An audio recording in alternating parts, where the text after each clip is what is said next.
ಭಗವಂತ ಖೂಬಾ ಪಾಪನಾಶ ದೇವಸ್ಥಾನದ ಜೀರ್ಣೋದ್ಧಾರಕ್ಕಾಗಿ ಸುಮಾರು 23 ಕೋಟಿ ಹಣವನ್ನು ತಂದಿದ್ದು ಅದು ಸತ್ಯ ಇದೆ. ಆ ಸತ್ಯವನ್ನು ಮರಿಮಾಚಲಿಕ್ಕೆ ಇವತ್ತು ಸುಳ್ಳಿನ ಸರದಾರ ಈಶ್ವರ್ ಖಂಡ್ರೆ ಮತ್ತು ಅವರ ಮಗ ಇಡೀ ಬೀದರ್ ನಗರದಲ್ಲಿ ಕಟೌಟ್ಗಳನ್ನು ಹಾಕಿಕೊಂಡು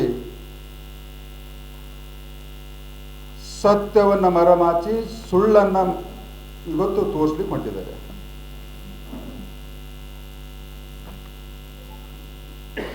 ಈಶ್ವರ್ ಖಂಡ್ರೆ ಅವರೇ ಮತ್ತು ಸಾಗರ್ ಅವರೇ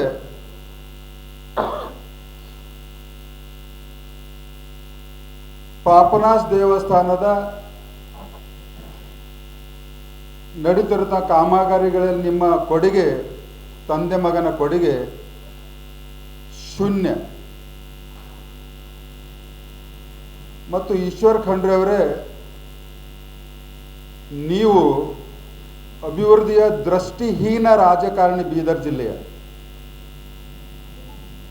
ಮತ್ತೊಮ್ಮೆ ಹೇಳ್ತೀನಿ, ಈಶ್ವರ್ ಖಂಡ್ರೆ ಅವರೇ, ನೀವು ಅಭಿವೃದ್ಧಿಯ ದೃಷ್ಟಿಕೋನ ದೂರದೃಷ್ಟಿಯ ಹೀನ ರಾಜಕಾರಣಿ. 21 ಸೆಪ್ಟೆಂಬರ್ 2022ರಂದು ಈಗಾಗಲೇ ಪ್ರಸ್ತಾವನೆಯನ್ನು ಕೇಂದ್ರದಲ್ಲಿ ಚರ್ಚೆ ಆಗಿ ಸಂಬಂಧಪಟ್ಟಂಥ ಅಧಿಕಾರಿಗಳಿಗೆ ಪ್ರಸ್ತಾವನೆ ಸಲ್ಲಿಸಲಿಕ್ಕೆ ಕೊಟ್ಟಿದ್ದಂಥ ಪತ್ರ ರಾಜ್ಯ ಸರ್ಕಾರ ಕೊಟ್ಟಿರ್ತದೆ. ಹೀಗಾಗಿ 7 ಮಾರ್ಚ್ 2024ರಂದು ಮೊನ್ನೆ ಪ್ರಧಾನಮಂತ್ರಿಗಳು ಪಾಪನಾಶ್ ದೇವಸ್ಥಾನದ ವರ್ಚುವಲ್ ಮುಖಾಂತರ ಶಿಲಾನ್ಯಾಸವನ್ನು ಶಂಕುಸ್ಥಾಪನೆಯನ್ನು ಮಾಡಿರ್ತಾರೆ. ಅದಕ್ಕೆ ಮತ್ತು ನಾನು ಕಳೆದ 2 ತಿಂಗಳ ಹಿಂದೆ ಕೇಂದ್ರದ ಟೂರಿಸಂ ಸಚಿವರಾದಂಥ ಗಜೇಂದ್ರ ಶೇಖಾವತ್ ಅವರಿಗೆ ಹೋಗಿ ನಾನು ವಿನಂತಿ ಮಾಡಿಕೊಂಡಿದ್ದಾಗ ಆವಾಗ ಕರ್ನಾಟಕ ಸರ್ಕಾರಕ್ಕೆ ಡೈರೆಕ್ಷನ್ ಕೊಟ್ಟಿದ್ದಾರೆ, ತಕ್ಷಣವಾಗಿ ಕಾಮಗಾರಿ ಮಾಡಬೇಕಂದಾಗ ಆವಾಗ ಪ್ರಾರಂಭ ಮಾಡಿದ್ದಾರೆ.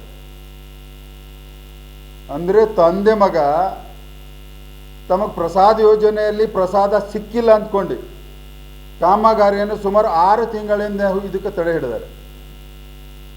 ಇವತ್ತು ಅನಿವಾರ್ಯವಾಗಿ ಕೆಲಸ ಪ್ರಾರಂಭ ಆದಮೇಲೆ ಜಿಲ್ಲಾಧಿಕಾರಿಗಳ ಮೇಲೆ ಒತ್ತಡವನ್ನು ಹೇರಿ ಶಂಕುಸ್ಥಾಪನೆ ಅನ್ನುವಂಥದ್ದನ್ನು ಇವತ್ತು ಇನ್ವಿಟೇಷನ್ ಕಾರ್ಡ್ ಮಾಡಿ ಮಾಡ್ತಾ ಇದ್ದಾರೆ.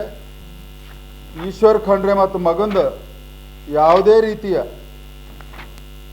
ಅಭಿವೃದ್ಧಿಯಲ್ಲಿ ಅವರ ಕೊಡುಗೆ ಇಲ್ಲ. ಏನಾದರೂ ನಿಮ್ಮ ಹತ್ರ ಇಂಥ ಡಾಕ್ಯುಮೆಂಟ್ ಇದ್ರೆ ತಂದು ಕೊಡಿ.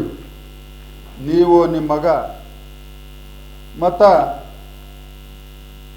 7ನೇ ತಾರೀಕಿಗೆ ನಿಮ್ಮ ಮಗನ ಅದರಲ್ಲಿ ಪ್ರಯತ್ನ ಇತ್ತಂದರೆ ಆ ಪಾಪನಾಶ್ ದೇವಸ್ಥಾನ ಲಿಂಗದ ಮೇಲೆ ಕೈ ಇಟ್ಟು ಆಣಿ ಪ್ರಮಾಣ ಮಾಡೋಣ.